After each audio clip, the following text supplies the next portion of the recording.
Capítulo 16. Resistencias. La resistencia es cualquier intento consciente o inconsciente de evitar un tema de discusión. Es el problema más frecuente con el que el clínico debe aprender a lidiar. Es importante abordar las resistencias cuando aparecen en vez de moverse sin tratar de determinarlas o de remediar sus causas. Reconocer las resistencias. El paciente puede resistirse de maneras tan sutiles que tendrás problemas para detectarlos. Observa si hay cualquiera de estas conductas que pudieran indicar que la entrevista puede estar en problemas. Número 1. Tardanza. Llegar tarde a la entrevista. Número 2. Conductas voluntarias. Poco contacto visual, dirige miradas al reloj, responde al teléfono. Número 3. Conductas involuntarias. Sonrojos, bostezos. Número 4. Olvidos. Usar palabras como no sé o no me acuerdo. Número 5. Omisiones, es decir, que excluyen cierta información. Número 6. Contradicciones. Número 7. Cambios de tema. Al tener temas que encuentran dolorosos, mueven el tema. Exageraciones, es decir, inflan sus logros propios, que es una manera en que algunas personas evitan encarar la verdad de sí mismos. Número 8. Tácticas de desviación. Número 9. Silencios. Número 10. Ligeros titubeos. ¿Por qué puede resistirse un paciente?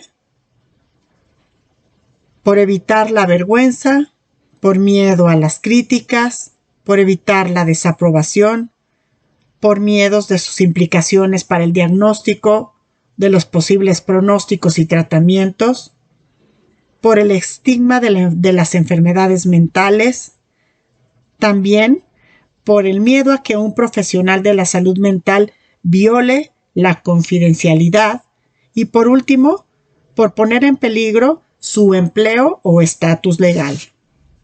No debes permitir que las resistencias pasen desapercibidas y que queden sin explorar. Tienes que tratar de determinar la causa y poner remedio. ¿Qué hacer con las resistencias? Lo más importante es que intentes comprender y, por supuesto, remediar si puedes. El primer paso debe ser considerar si has hecho algo para provocar la resistencia. Manejar el silencio. Un ejemplo común de una resistencia leve es el silencio embarazoso. Puedes encontrar esta reacción a preguntas sobre sexualidad. La mejor respuesta puede ser un poco de silencio de tu parte.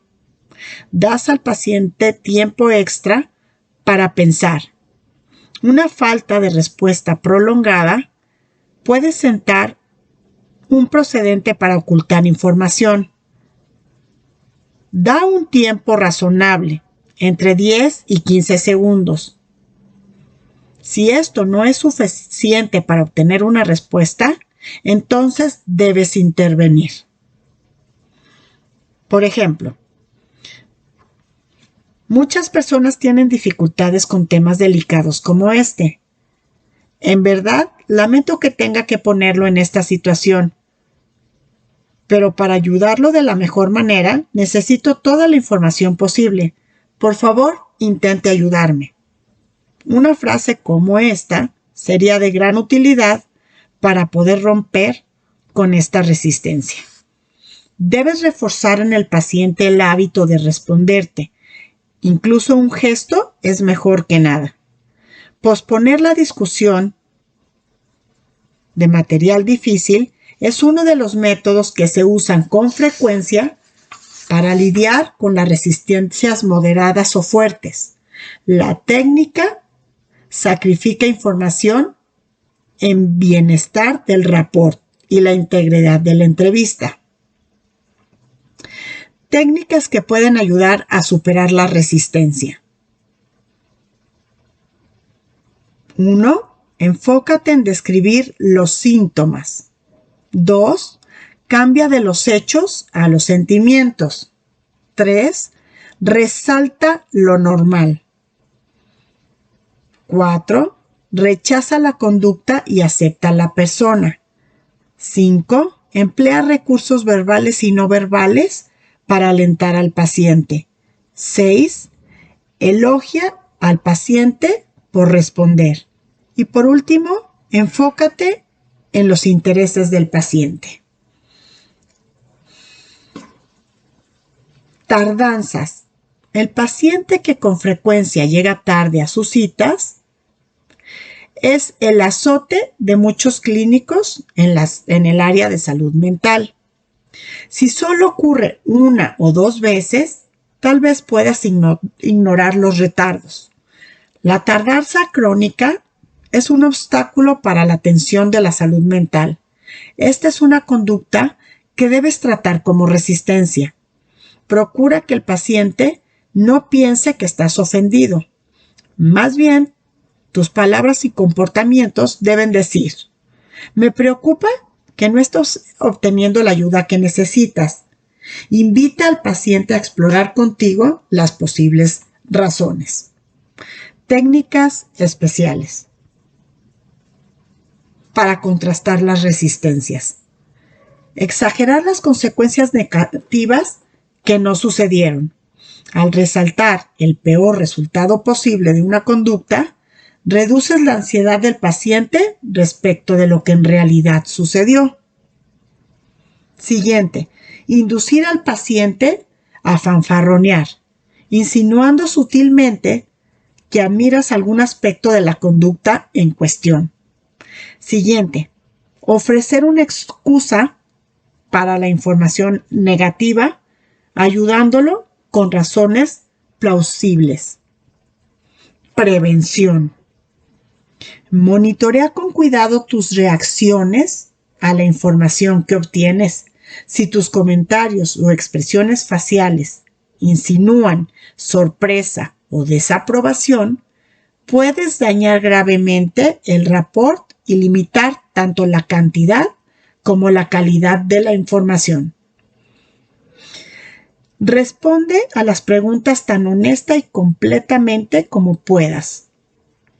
Este es el método obvio que debes usar con cualquier paciente, pero la discusión abierta y cuidadosa de tus propósitos y los posibles beneficios de la cooperación pueden ser de especial utilidad para reducir la desconfianza de un paciente. Tu actitud es muy importante. Comprender tus propios sentimientos. Si encuentras que te sientes aburrido, enojado, indignado, pregúntate por qué. ¿Este paciente te recuerda a alguien más, como un supervisor, uno de tus padres, a tu cónyuge? Cuando los sentimientos del terapeuta hacia el paciente se transmiten de relaciones personales, lo llamamos contratransferencias. Quizás algunas características de la personalidad del paciente te recuerden algunos de tus propósitos, rasgos menores admirables. Tienes que trabajar para evitar su instrucción en las relaciones terapéuticas. Capítulo 17. Conductas y temas especiales o difíciles. Las conductas de algunos pueden ser especialmente difíciles, vagas, hostiles, falsas, confusas o incluso violentas. Estas nos brindan la oportunidad de agudizar nuestras habilidades de adaptación y persuasión y practicar las virtudes de la paciencia y tolerancia. Vaguedad. En vez de información, un paciente puede decir solo palabras vacías. Por ejemplo, motivo de consulta difuso. Pueden formularse distintas preocupaciones, pero ninguna de ellas parece una razón suficiente para buscar un tratamiento. Sobregeneralización. Un solo episodio del padecimiento puede tratarse como típico cuando no lo es. Respuestas aproximadas. A menudo esto significa que el paciente te da adjetivos cuando esperas números. A veces el paciente simplemente parece incapaz de dar información precisa. Manejo de la vaguedad. Determinar por qué el paciente está siendo impreciso. En algunos casos puede ser parte del trastorno mental particular del paciente. El discurso vago es característico especialmente en pacientes con discapacidad intelectual, psicosis o trastornos de la personalidad. Quizás esta sea la primera vez que el paciente trata de expresar sus pensamientos inquietantes. También puede indicar una resistencia a la entrevista. Puedes decir, ayúdeme a entender. También puedes manejar la vaguedad ofreciendo estructura. Señala con claridad qué tipo de respuesta o grado de precisión esperas. Es necesaria mucha dirección de tu parte para que el paciente adquiera la costumbre de responder con precisión en vez de hacerlo de manera aproximada. Podrías terminar haciendo preguntas de opción mentir. Los pacientes pueden mentir cuando se sienten asustados, avergonzados, preocupados o enojados. Otros pacientes pueden mentir por los beneficios sociales, por obtener o mantener un empleo, por evitar un castigo o sentirse más respetados. Algunos solo tienen problemas para resolver el conflicto inevitable entre informar con exactitud y guardar las apariencias.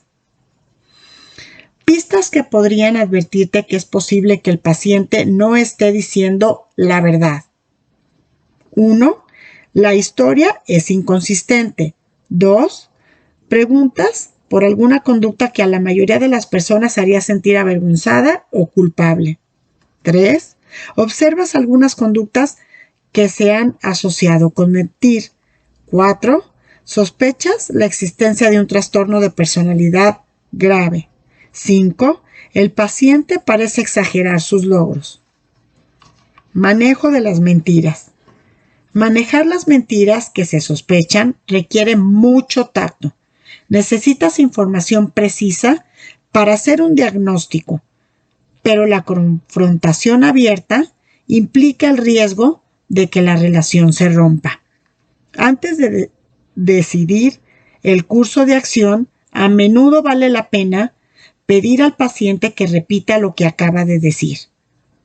¿Podría repetirme lo que acaba de decir? Tal vez entendiste mal.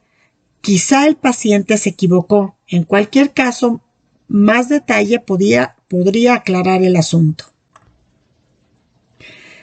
Hostilidad. La hostilidad es el enojo. Este es el más fácil de identificar. Los sentimientos del paciente se muestran con claridad mediante un ceño fruncido, puños apretados, tonos de voz enojado, comentarios sarcásticos. Las posibles causas de la hostilidad son miedo al padecimiento, emoción desplazada, miedo a la intimidad, sentimientos ocultos, miedo a la dependencia, evidente falta de empatía con el entrevistador. Manejo de la hostilidad. El entrevistador podría ponerse del lado del paciente y penetrar hasta el corazón de su hostilidad. Responder al miedo detrás de la hostilidad a menudo es una excelente manera a contrarrestarla. Disminuir la hostilidad puede ser una prueba suprema para el profesionalismo de cualquier entrevistador. Para aprobarla, tienes que monitorear continuamente tus propios sentimientos y responder de formas en las que se aborden las necesidades emocionales del paciente y no las tuyas. Violencia potencial. Es poco frecuente que el paciente sea hostil al grado de ejercer violencia. Tenemos que mantenernos alertas para prevenir en casos como este. Cuando el paciente suele ser violento, podría existir intoxicación aguda por sustancias, historia previa de violencia, historias de abuso físico en la infancia y alucinaciones que ordenan a la persona a cometer actos violentos. He aquí algunas medidas preventivas que puedes tomar. Revisa toda la documentación disponible antes de entrevistar a un paciente nuevo. Lo ideal es que la habitación para la entrevista en las instalaciones de urgencia en salud mental tenga 2 puertas que se abran hacia afuera y que el paciente nunca se interponga entre tú y la ruta potencial de escape. Cuando te reúnas con un paciente nuevo por primera vez, trata de tener un guardia de seguridad. Muchos clínicos tienen botones de pánico debajo de sus escritorios. Procura estar atento a estas señales de tensión elevada. Es decir, cuando encuentres que el paciente tiene sus puños cerrados, usa un tono de voz fuerte o tembloroso, o tiene palabras de enojo. Si a pesar de todos tus esfuerzos por crear el rapport, el paciente muestra señales de continua hostilidad, entonces quizás tengas que interrumpir la entrevista, pero tratar de hacerlo de modo que preserve ciertas bases de una futura relación. Confusión. Medidas para facilitar la entrevista con un paciente confundido. Preséntate lenta y claramente. Usa oraciones cortas. La jerga o el modismo pueden ser especialmente peligrosos para un paciente confundido. Pide al paciente que repita la pregunta. Pregunta sobre los eventos de un solo día. Puedes realizar la entrevista con un informante presente que conozca bien al paciente. Sigue sonriendo a pesar de que exista falta de información. No debes de tener aspecto de irritación ni de ira que pueda deteriorar el rapport. Pacientes mayores. El paciente mayor también está confundido, sordo o débil. No dejes que su avanzada edad te impida preguntar sobre actividades que suelen estar asociadas con la juventud. Estas personas son mayores, no están extintas. Hay varias consideraciones especiales para tener en cuenta cuando entrevistas a pacientes mayores. 1. Tal vez necesitas más tiempo de entrevista solo para tener un panorama general de todo el material durante una vida que abarca varias décadas donde se han acumulado más experiencias, buenas y malas, que una persona más joven.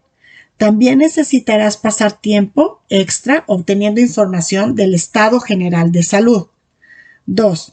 Ten cuidado con situaciones de abuso a los ancianos. Este problema, que puede incluir negligencia, explotación y violación de sus derechos, así como abuso físico y psicológico. 3. Los pacientes mayores han sufrido diversas pérdidas que se multiplican con el paso de los años. Estas incluyen pérdida de salud, de trabajo, de ingresos, de estatus, de amigos, de miembros de la familia. Pacientes jóvenes. Los niños y la mayoría de los adolescentes rara vez asisten por su propia voluntad a una evaluación, debido a que casi siempre es idea de alguien más. Debes convencerlos de que es bueno cooperar. Por lo tanto, debes resaltar más de lo acostumbrado el establecimiento del rapport. En este caso, una charla breve al principio puede ayudar a los pacientes jóvenes a establecer con mayor facilidad una buena relación contigo. Muchos adolescentes son capaces de expresar la razón de la cita. Los niños más pequeños no saben por qué están ahí, así que probablemente debes hablar primero con sus padres. En general, es buena idea tener una entrevista conjunta, pues es una oportunidad de observar la interacción del niño con los papás. Un par de temas en particular podrían ocasionar que una persona joven evite la verdad. Estos incluyen preguntas íntimamente personales acerca de drogas, de sexualidad y el temor de que las confidencias estén en peligro.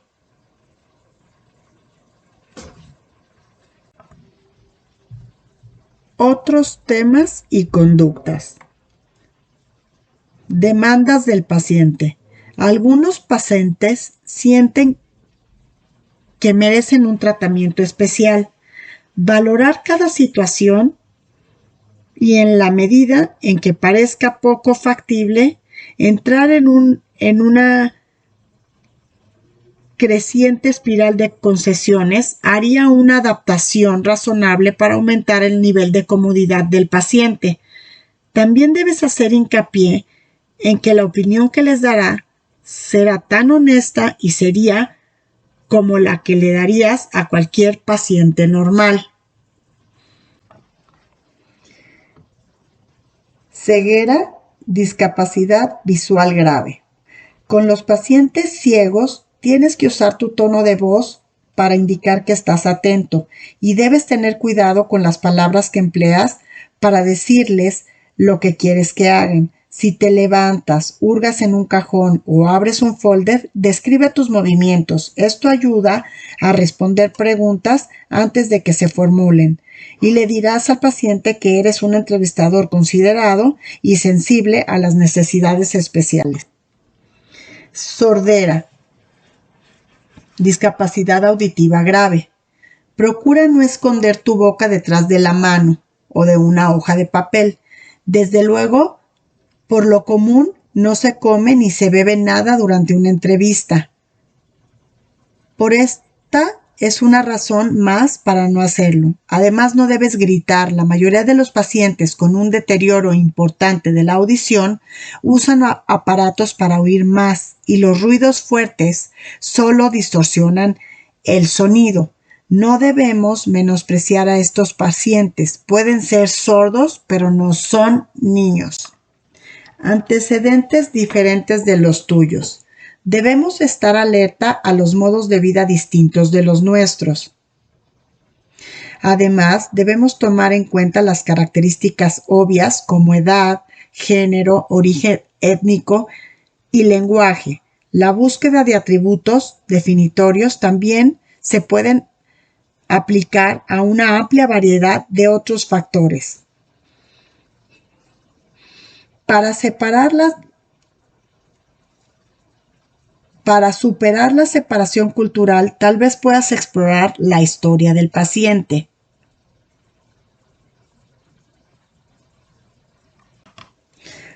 Para obtener información y consolidar el rapport. El método general de pedir a un paciente que te enseñe un tema que implica costumbres, origen étnico, lenguaje, rituales y más tiempo,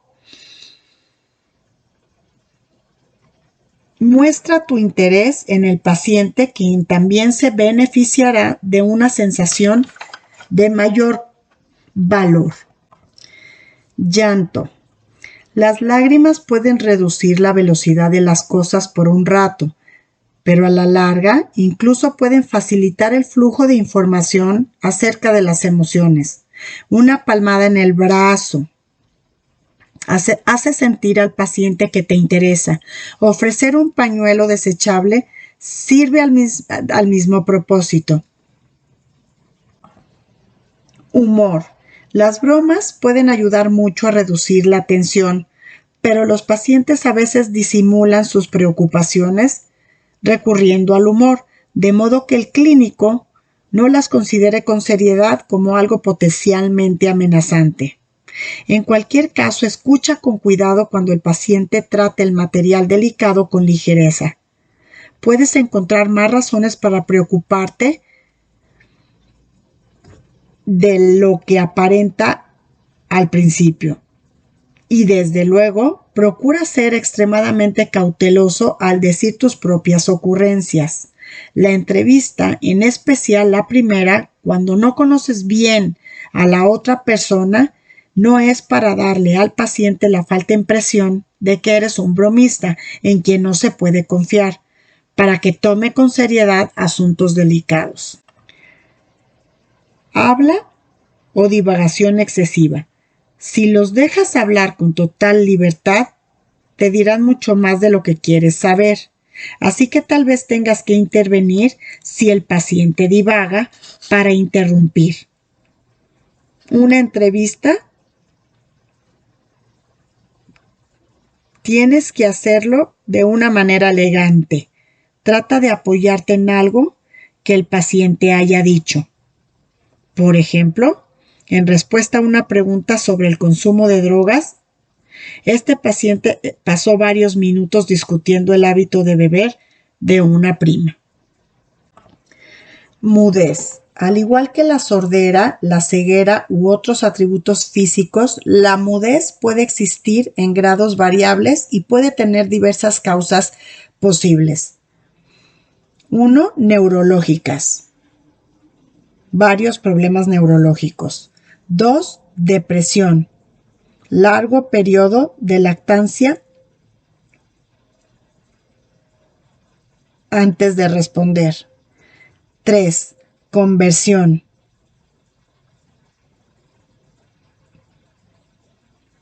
Con paciencia, halagos, puedes convertir estos sonidos en sílabas, palabras, frases y oraciones.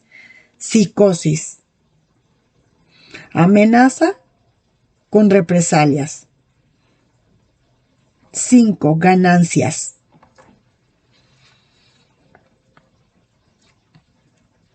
Para evitar un castigo y obtener ganancias económicas.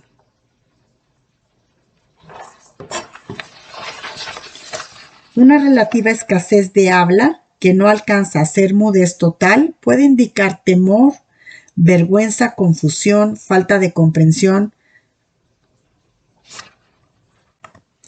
conductas seductoras y otras conductas inapropiadas. El mejor método preventivo contra la conducta seductora es mantener una distancia prudente en todo momento. Si eres un hombre que hace exámenes físicos como parte de tu trabajo, procura que un asistente mujer esté siempre en la habitación cuando examinas a un paciente mujer de cualquier edad.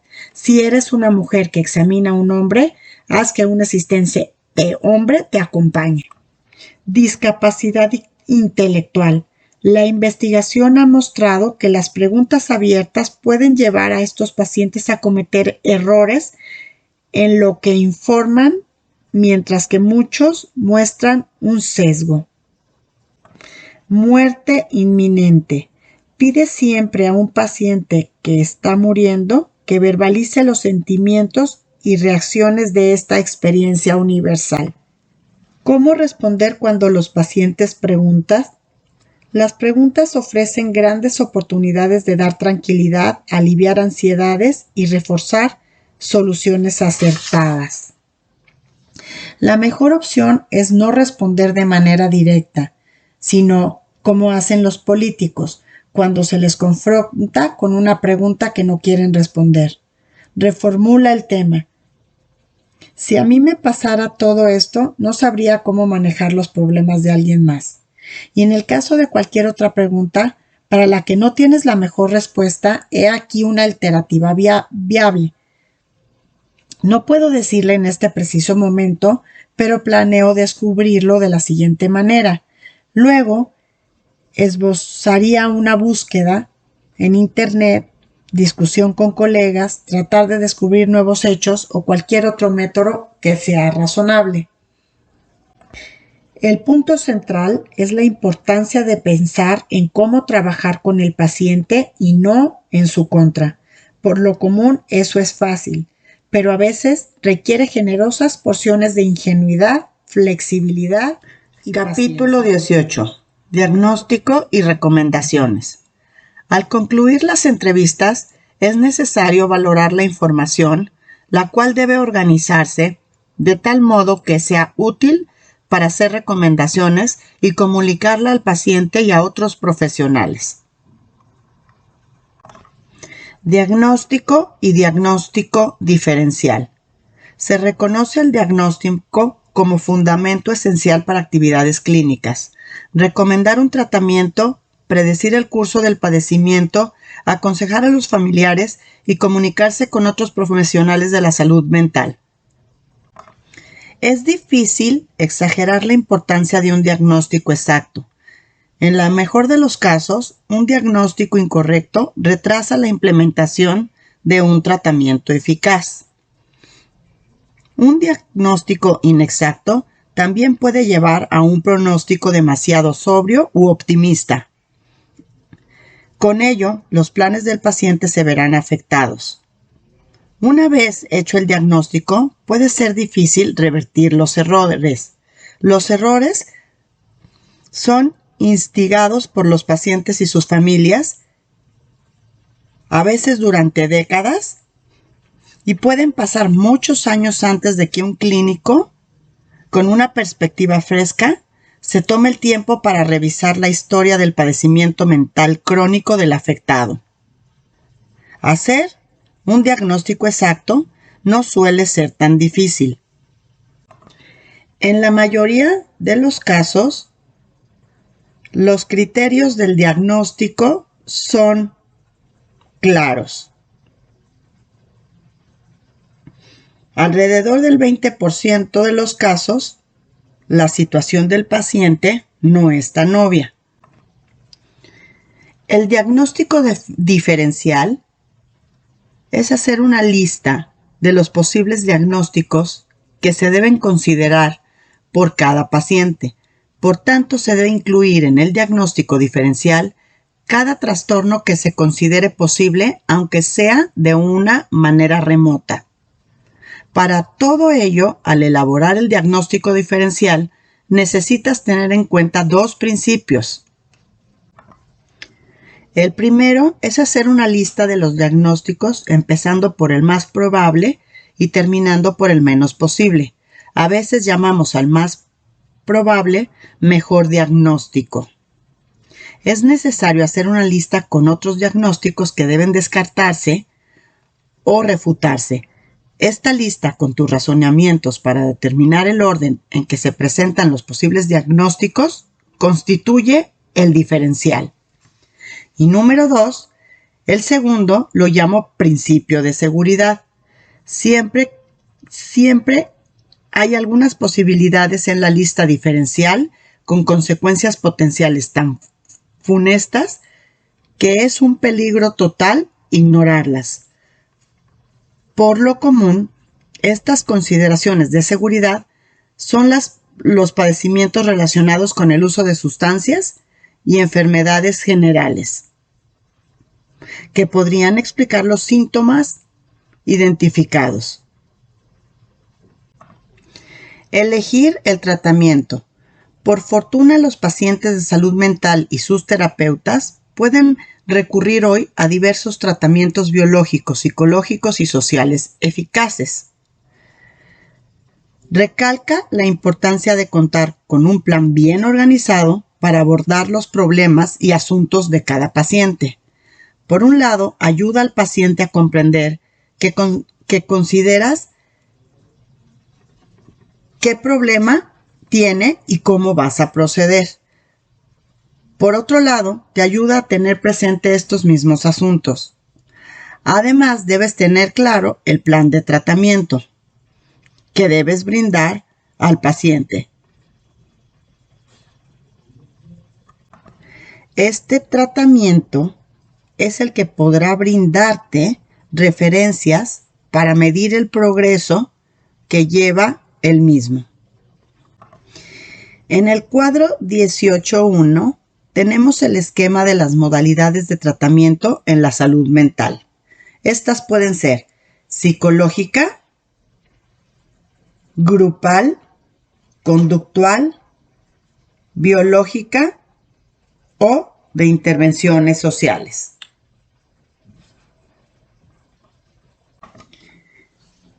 Evaluar el pronóstico. El término pronóstico proviene de una raíz griega que significa saber de antemano, lo cual, desde luego, es imposible. Pero los avances científicos de las últimas décadas han mejorado de manera enorme nuestra capacidad para predecir resultados probables para los pacientes individuales. Se discutirá esto en algunos momentos, pero primero se definirá qué tratamiento debemos predecir. Áreas definidas por el término pronóstico. El término pronóstico implica varios significados. Síntomas, saber si se aliviará parcial o totalmente. Curso del padecimiento, si es crónico o episódico. Respuesta al tratamiento, qué tan rápido aparecerá. Grado de recuperación. Curso temporal del padecimiento, cuánto tiempo llevará la recuperación. Consecuencias sociales del padecimiento. Efectos que puede quedar en el paciente. Otros miembros de la familia están en riesgo de sufrir este padecimiento, si es hereditario, etc. Factores que afectan el pronóstico. Varios factores ayudan a hacer predicciones precisas. El diagnóstico principal, que tiene que ver con los diagnósticos y sus principales efectos.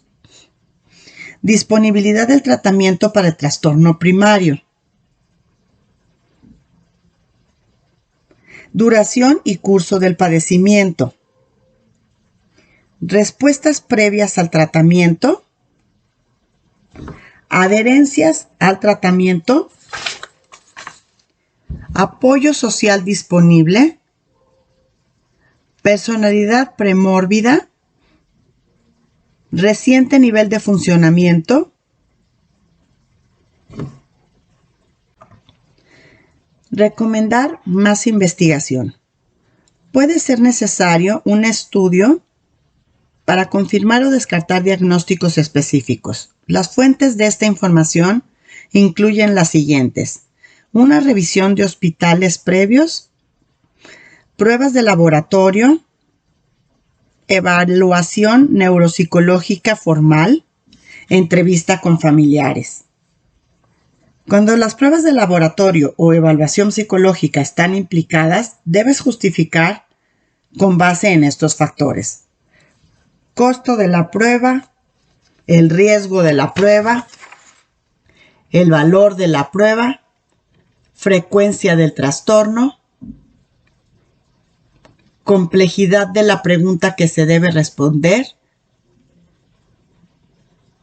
el padecimiento facilitará el tratamiento.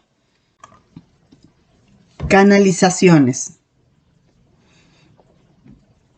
¿Es posible recomendar una terapia de salud mental dirigida?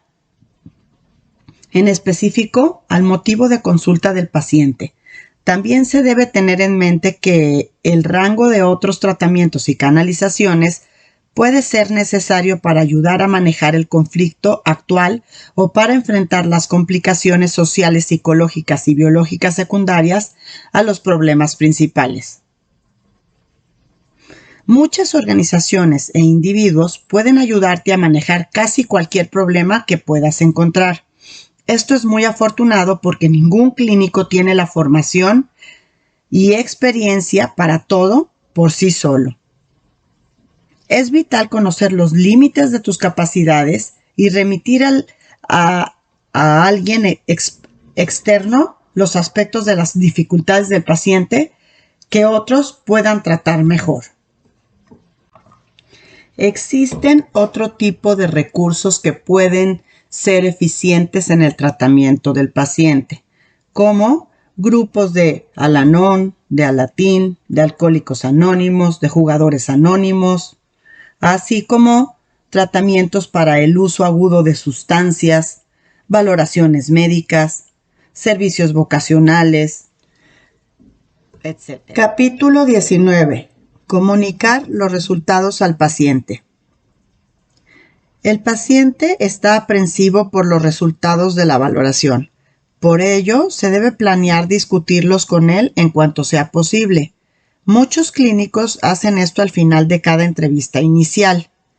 Lo que se diga debe estar determinado en cierta medida por la capacidad del paciente para comprender, la cual a su vez puede estar influido en gran parte por el trastorno mismo.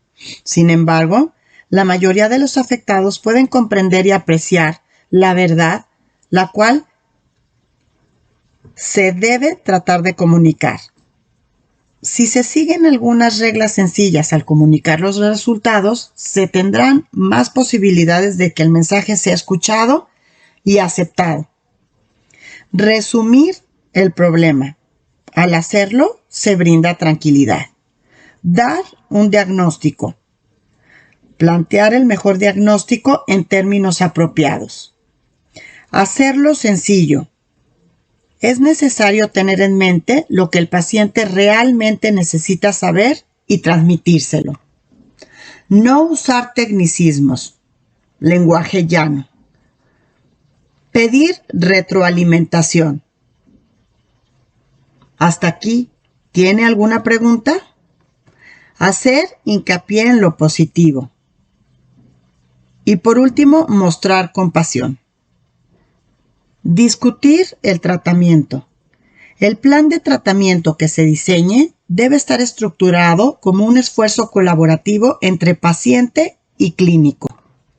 Al paciente estar involucrado en el plan, existen más posibilidades de que éste coopere.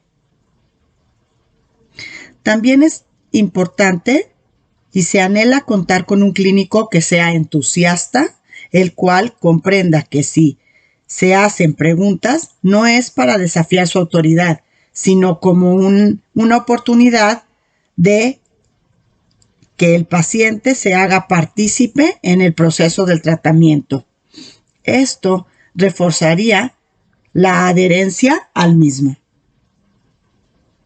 En el método negociado de tratamiento, el paciente y el clínico formulan juntos el plan. Esto no significa que el paciente obtiene todo lo que quiere, sino que el clínico lo escucha.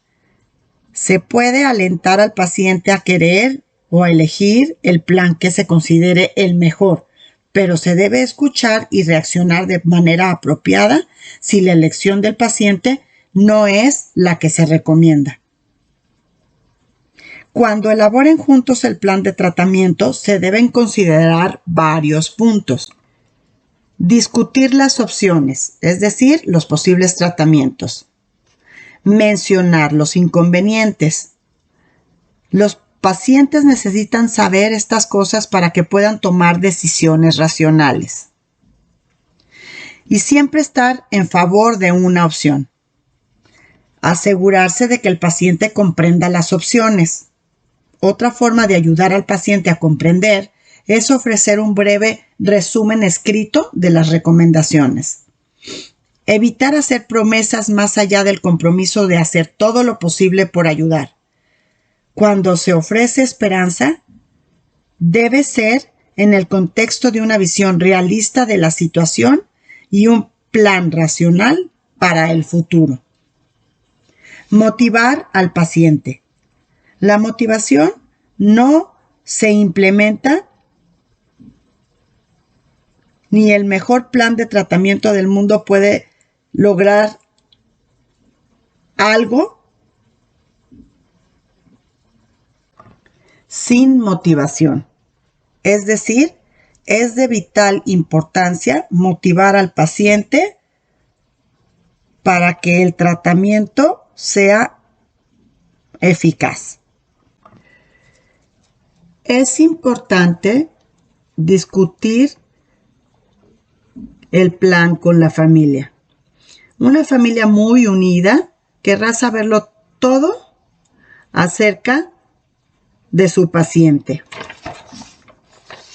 Si es tu primera entrevista con los miembros de la familia, podrás empezar averiguando qué saben acerca del trastorno del paciente. En conclusión, asegúrate de decir a los familiares cómo poner en contacto contigo y enfatiza que todos trabajen en conjunto para resolver el problema. ¿Qué pasa si el plan es rechazado? Con el estrés del padecimiento mental en la familia es común que alguien tenga objeciones contra el plan del tratamiento. Continúa con el plan, pero di algo al familiar para mostrar que has considerado su punto de vista. Si el paciente es de los que se resisten al tratamiento, se debe de seguir con los siguientes pasos para tratar de salir del impasse o punto muerto. Tratar de descubrir qué parte del plan no es aceptable y luego transmitir seguridad al paciente. Identificar las áreas en que están de acuerdo. Averiguar qué medida terapéutica aceptará el paciente. Poder aprobar un ensayo experimental, buscar una segunda opinión y por último, es posible que el paciente o la familia rechacen el tratamiento que se considera indispensable. Por lo general, me siento incapaz de trabajar de manera eficaz con este paciente. En este caso, trato de ayudar al paciente a encontrar otro clínico. Capítulo 20. Comunicar los resultados.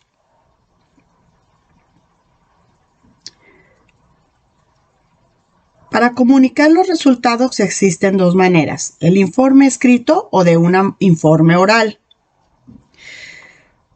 En el informe escrito es necesario organizar los hallazgos antes de informarlos.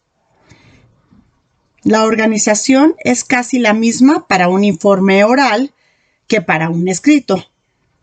Los informes escritos suelen ser más completos, por lo que es lo primero que vamos a detallar. Datos de identificación. Este consta de nombre del paciente, edad, sexo, estado civil, religión o cualquier otro tipo de información pertinente. El motivo de la consulta. Esta es la razón del paciente para buscar un tratamiento. Informantes. Citar los nombres de las personas que proporcionaron información y valorar la confiabilidad de cada uno. Historial del paciente actual. La historia del padecimiento actual es la sección más importante de todo el informe.